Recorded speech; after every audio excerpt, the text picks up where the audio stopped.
Hello, everybody. Welcome to Hollywood Best Scottsville on this holiday meet. Hope you're all enjoying yourselves this Monday. With Len Mayu, we're going to talk you through the Hollywood Best Scottsville meeting, 8 races that are on the card. We start with the opener, which is a bipot, and the even money favourite number 8, Holy Star for the Pullers stable. Looks like the right horse. Gareth Funzel in the comments says, Wild Justice will run well. Number 5 is the second favourite at 3-1. Louis Gerson says he'll tell everybody later on race day, later closer to the first race, what he thinks of Rattle the Piece is 11-2, and One Raging Moon is at 6-1. They bet 10-1 and bet the balance. Okay, Lenny, let's talk about the bipods here. And I would assume a banker for you. Good morning, Clyde, and I hope you had a good Father's Day yesterday as well as all the rest of the dads. Yes, we're kicking off with the 8 race program. Bipod starts in the first race. I've gone along with Holly Star as a banker. You know, he ran a cracker last time. He looked a winner at the 200-meter mark before the first time Aristocratic kicked into gear and won going away that day. But because half the field are first timers, he basically only has to be 2 horses home to qualify for the bipod. So I really do think he's a solid bipod banker. Okay, that's perfect. And that's a 54 Rand bipod from Len. That's on the screen. We'll give you guys some time to scan away and get that bipod on this holiday meeting.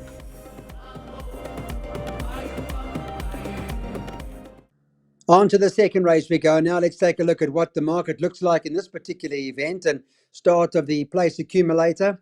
Favourite in race number 2 is this horse from the Funzel stable. Gareth says it will run well. Number 6, Serengeti Sun, priced up at around 21-20. Same horse I think it was brought to the track a couple of weeks ago. It was backed and not sure exactly what happened, but I recall something with this horse. Let's see how it goes here. The second horse is that horse 3, England Park, who's 5-2 second favourite. Comes off a very strong form line out of the Cape. Had a couple of winners directly from that form line already. So this horse has got coming off a very powerful form line, the Glen Cotson horse.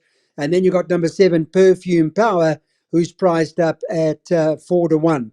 Interesting race, Len. Clyde, I think you've actually said it all. With the scratching of the original 2 runners, the first and second favourite, Van Arkham and Belligerent, the field is cut up. So Gareth Funzel has made a pretty positive comment saying that Serengeti Sun is working well.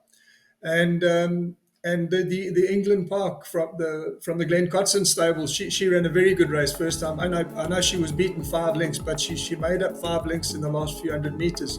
So I'm going to put the 2 of them in both the PA and bipod. Yeah, I think you're right. That's probably the safest play. Put both in the place accumulator. There's your QR scan code to get that place accumulator on. And Len's recommending a 96 Rand spend on today's Holiday PA.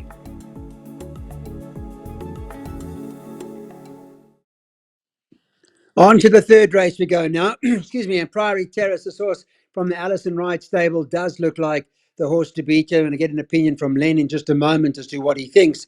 But it is the 9-10 favourite. Number 4, Are You Sure, is 11-2. 5, Lucien is 11-2. And number 7, Capricious Miss is at 11-2. You can get 14-1 and better about the balance. 1 run to date, Len, and a good one it was. A very good run, Clyde. She was well supported from 10-1 to 9-2 at the start.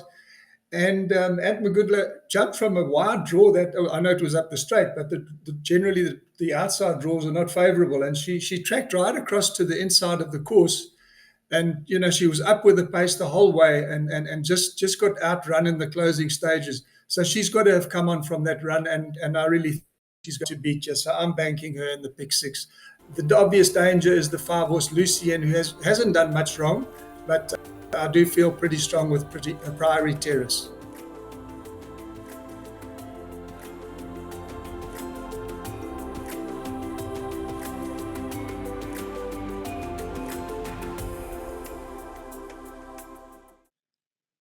On to race number 4 we go now. Time for the jackpots. Interesting race it is. We'll have a quick look at what they're doing in the market here. And number 7, Purple Powerhouse, is the 5-2 favourite.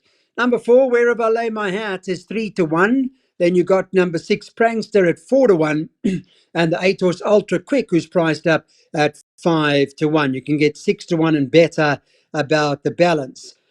Just in terms of comments from, if I may, Alison Wright, she says, yep, this horse Purple Powerhouse won a good race in his last start, over 1,000 metres at Hollywood Bets Gravel on the Poly. He's fit and well heading into this race. The 4-kilo claiming apprentice Savannah Valgello is booked to ride and should be in with some sort of chance. But I guess it's a competitive kind of race, isn't it, Len? Absolutely, Clyde. It's a very tough race. Although there's only 6 runners, I mean, I could make a case for virtually each and every one of them. If I had to put my head on the block, it would be with Purple Powerhouse. But he got me a little bit scared the time before, which I made him a fairly decent bet, and he ran unplaced only to win the following time. So if he brings his last run back today, then he can certainly follow up. But I've elected to go wide in the jackpot and Pixie. I've gone the field, and for the place accumulator, I've gone with the 1 Happy Wanderer and 7 Purple Powerhouse. All right, there's Len's jackpot. He recommends 120 Rand spend on the perm with a banker at the back of the first jackpot.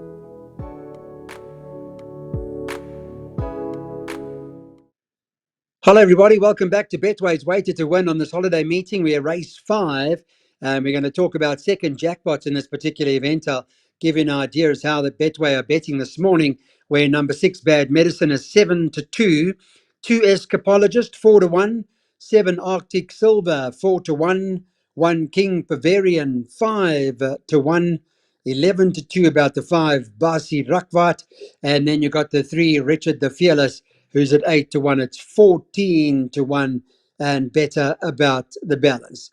Not an easy race again, Len. I know in your perms you've loaded up, but let's talk about it. Give us some input as to what you think. Yes, correct, Clyde. Look, this was King Bavaria. You know, he was a runaway winner of his last race. And I know he didn't beat the greatest of fields, but I mean, he really did annihilate them. And if he, that win could have confidence, and he's capable of following up. He's only got 50 kilos on his back today, so I think he really is a big runner. Then you've got the likes of Bad Medicine.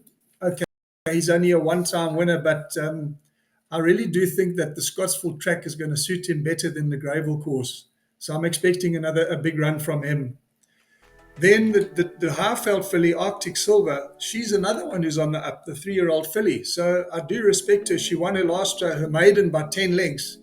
I know she's taking on a lot stronger now, but one must keep an eye on her. I think she's got room for good improvement. I've included the 2 horses as well, Escapologist. She loves that track. So, and she's being a 5-time winner, she must be respected. So those 4 have gone in pick 6 and jackpots. Thanks, Len. Let's get some money out of the second jackpot. That perm cost 160.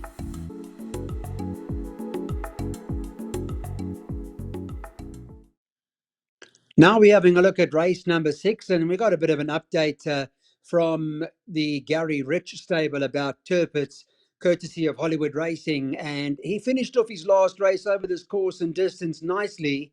He's doing very well at home and has cracked a good draw of 4. He should be a lot closer turning into the straight. And with Hollywood Racing retained jockey Sean Veal, he's expected to go close. So stable fancies the chances big time of Turpitz, the favourite, who's priced up at, well, at second favourite, 9-2 with Betway. Has got the Glenn Cotson runner to beat, number 7, Lock and Key, Len, who is currently priced up at 16-10 favourite. Yes, Clyde. I do like, I think it's a pretty competitive field. Turpitz, 100%. That I think he's going to run a big race, and then there's not that much between himself. Then obviously the filly, the 3-year-old filly, Lock and Key, she must be respected. if she had a lighter weight, I would have made her just about a fair thing. But 59.5 with these hard knockers, I don't think it's going to, I'm not convinced she's a good thing. Um, then there are others like Strathclyde that can improve, and Mojo Man. So I've gone wide in the exotics. Okay, and we've got a bet recommended for you on screen for this particular race. Our exotics are done and dusted now. 5 pots, BAs, Big Sixes, jackpots, they're all on. So here's another opportunity for you to get a bet on for this race. Okay, race number 7. Now, just bear with me. There are quite a few comments I want to just share with everybody from the Hollywood Racing guys. And number 3, Hit Them Hard Sunshine. This is what Alison Wright says here. Showing good improvement when second in his last start over the distance at Hollywood Bets Gravel. He's fit and well heading into this contest. It's a competitive field, but he's definitely got a place chance. And then Gareth Funzel talks about number 4, Lahamba Pambile. And he says that his last 3 starts have been good. The son of Denon Platina is ideally suited to this course and distance. He's in a good space and is fit horse heading into this particular race. Samanka Kamalo steps back into the saddle and he's expected to be a principal contender.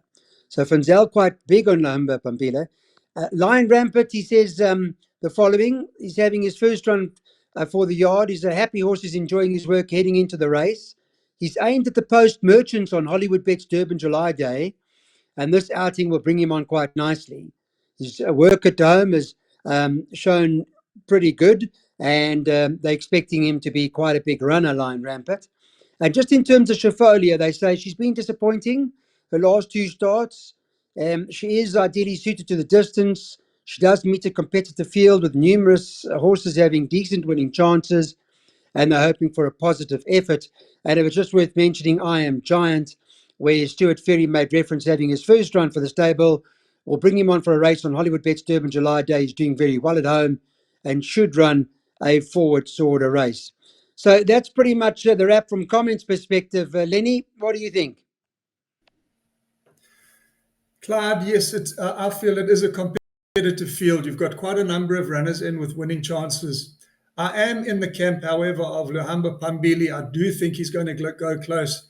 And if you noticed in the first jackpot, I decided to banker him purely because it's very difficult to just pick 1 or 2 horses there. And each horse you put in the perms is 120 Rand. So I've decided to shut my eyes and banker him in the first jackpot. In the second jackpot, I've covered him with quite a few runners. But I do feel he is my first choice, and I think he'll run a big race. But there are plenty others that have chances. Yeah, I tend to agree with you. I think that's the right one from the stable. Lahamba Pambile, that's our play in this race. We have recommended an exacta box for you. But take a look and let's see what they can do here. All right, this is the Get Out Stakes, the last race at Hollywood Bets Scottsville on this holiday meet Monday afternoon. I'm with Len Mayu. We're talking about what we're going to do with this 2-year-old in the last race who has got the top weight to carry. He hasn't run for a couple of months. Draws on the outside up the straight at Scottsville. And Andrew Fortune's only ride for the day. I'm going to get Len's opinion on what he thinks of it just in a moment. I want to share with you what Gareth Funzel says about number 8, Rafa's Boy. Was super impressive when winning his last start over this course and distance. He's received a £7 penalty for that victory, and it may be hard to follow up. However, he's doing well at home and expected to finish in the money. All right, so that's the Rafa's Boy, but where are you with this horse, Cheetah, Len? Clyde, yeah, the 2-year-old Black Cheetah, I mean, he looks to be very promising, having won 2 of his 3 starts.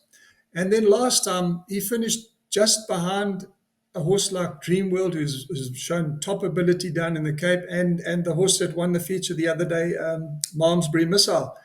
And I mean, last time Richard Fourie drew wide. He drew 11 out of 11. He elected to come to the inside of the track during the running.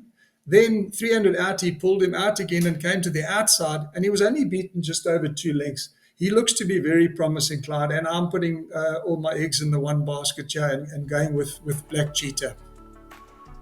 Okay, well, let's get our quartets on. It's either that or we're in trouble with this horse because we know it's not easy. He hasn't run for a couple of months. Andrew Fortune's only ride for the day, interesting. The Snake's only got a couple on the day, but as Glenn says, he's promising. Can he carry the weight? Can he fend them off? If he does, we recommend you take that quartet.